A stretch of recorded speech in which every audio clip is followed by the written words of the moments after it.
Hi guys, it's Harry again, and this is video number 2 of my series on motivation and depression. So today I want to talk to you about the kinds of motivation and how they affect normal people versus people dealing with depression.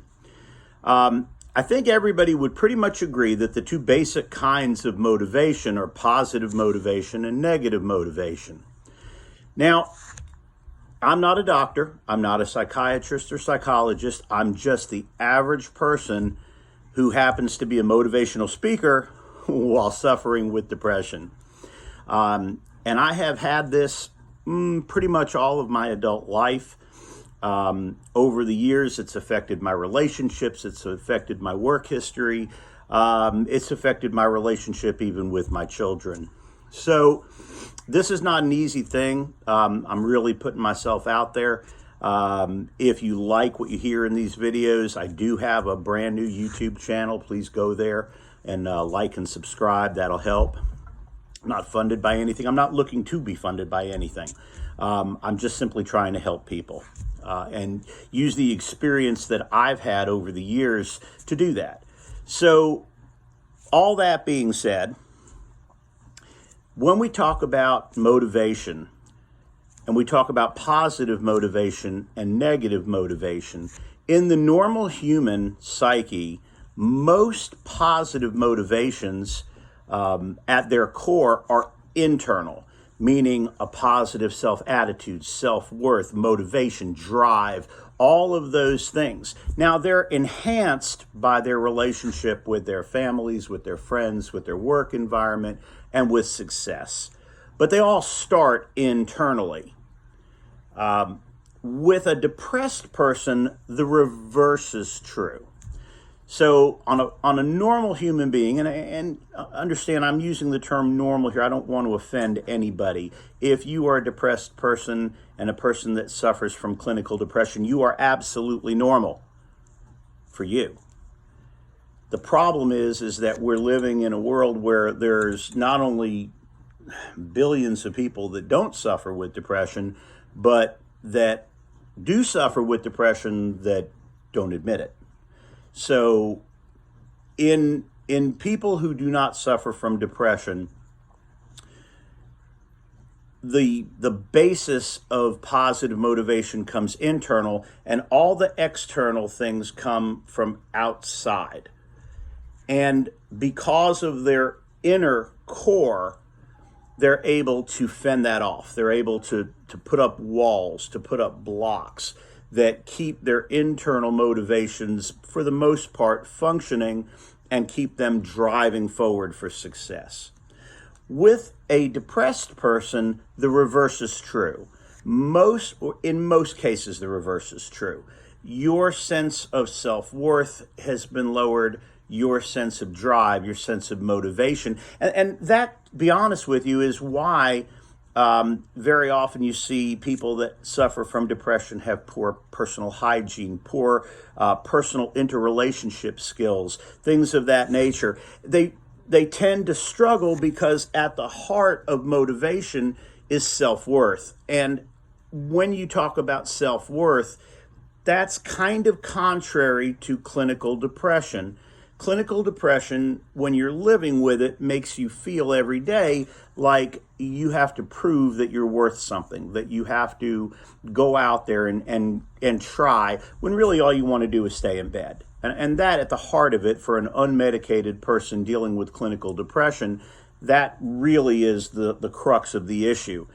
It's a personal internal feeling of self-worth and a personal internal feeling of motivation that is foreign to that person versus a person with, just an average normal psyche.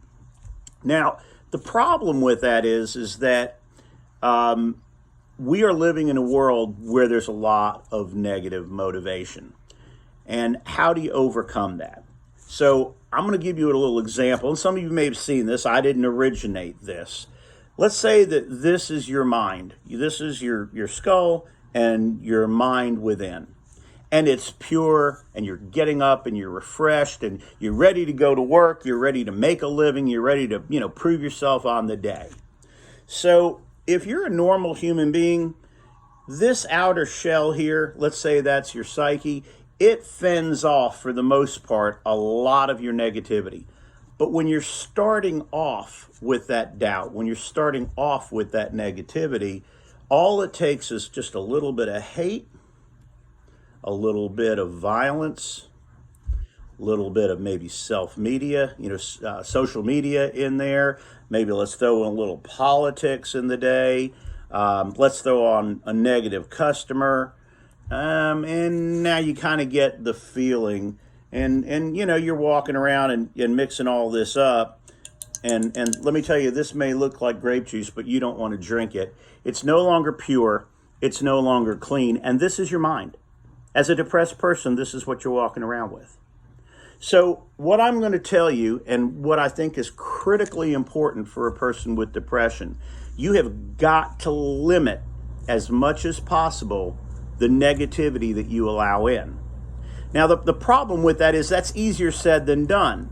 You spend a lot of time on social media. You have friends that are constantly telling you things. The news is a horrible source of information simply because of the world that we're living in, and the violence and the corruption and everything that's going on. But it's critically important that you, rather than filling your mind with all of those drops that you saw me put in there, it's critically important that you fill it with positive things, self-help books, motivational tapes, positive friends. Let me tell you something that's very important. And a lot of people have heard this, many of you probably haven't.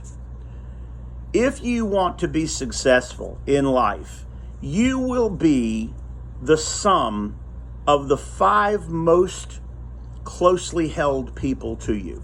Now, what I mean by that is, if the inner circle of people that you surround yourself with are positive, successful, achievement-oriented, positive-natured, you will become those people if you fill yourself and surround yourself with people that are negative, that are always griping, that are not motivated, that are, you will become those people.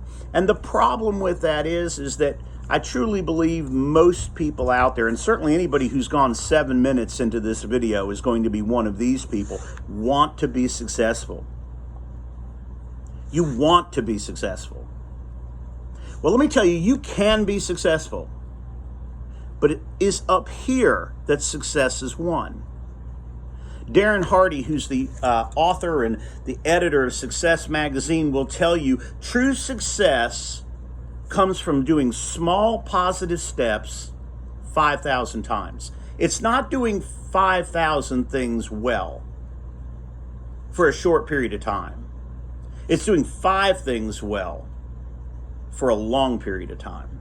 He calls it the compound effect. If you haven't read it, it's an amazing book, or the tape is even better because he has more stories to relay with it. But it's an amazing, amazing book that I've garnered a lot from. And success, you may measure success differently than I measure success. I am not the top of the food chain at my work. I am not a multimillionaire. What I am is a successful husband who provides, who participates. What I am is a person who realizes that he has to get better every day than he was the day before. To me, that's success. Now, I'm not going to tell you it doesn't come with a good income, because it does. If you do your job and you motivate yourself and look for ways to be helpful, look for ways to make things better, look how to help your coworkers, look how to help your employer or your supervisor or your manager, or whatever you want to call it, if you put yourself in that position, you will achieve a level of success. Now, if you want monetary success, that's just the next step. That's doing those 5 things extremely well to the best of the ability they have to be done, and do it repeatedly over time. And here's the thing about it that I want to relay to you, and I'm ready to wrap this video up because this has gone longer than my other video, but this is critically important.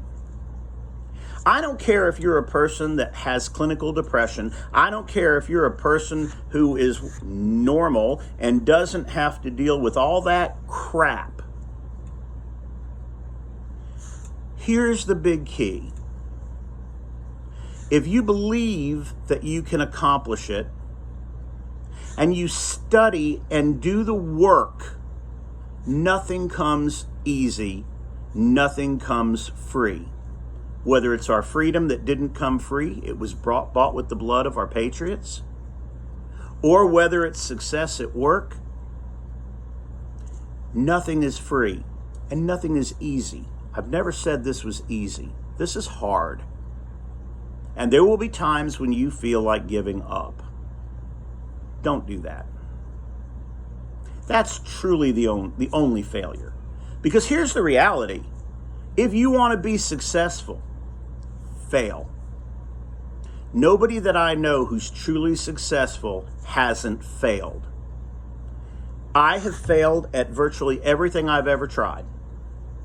At least once. But I didn't quit. And I'm urging you to not quit. If you want to be the CEO of your company, you've got two ways of doing that. You can apply for the job and become the CEO and learn the business and learn that position. And by the way, that's with any position. Doesn't matter. You want to be the senior sales rep? Doesn't matter. You want to be the head porter? I don't care. It doesn't matter. If that's what success is to you, then that's important. You got two ways you can do it. You can be given that position and then figure it out and earn it and become worthy of it. Or you can learn the position, buckle down, do the work repeatedly over time, and then get the position. And if you do it that way, you will be successful. Absolutely. Because you'll know what needs to be done. Be a leader. Stay positive. Stay focused. A big one here. Keep love in your heart. Keep love for your family, love for your country, love for your fellow combatants on the journey, if you will. You can accomplish what you want to accomplish. I have faith in you, and I know you can do it. I'll see you again soon. Thanks so much for joining me and listening to me prattle. Have a great day.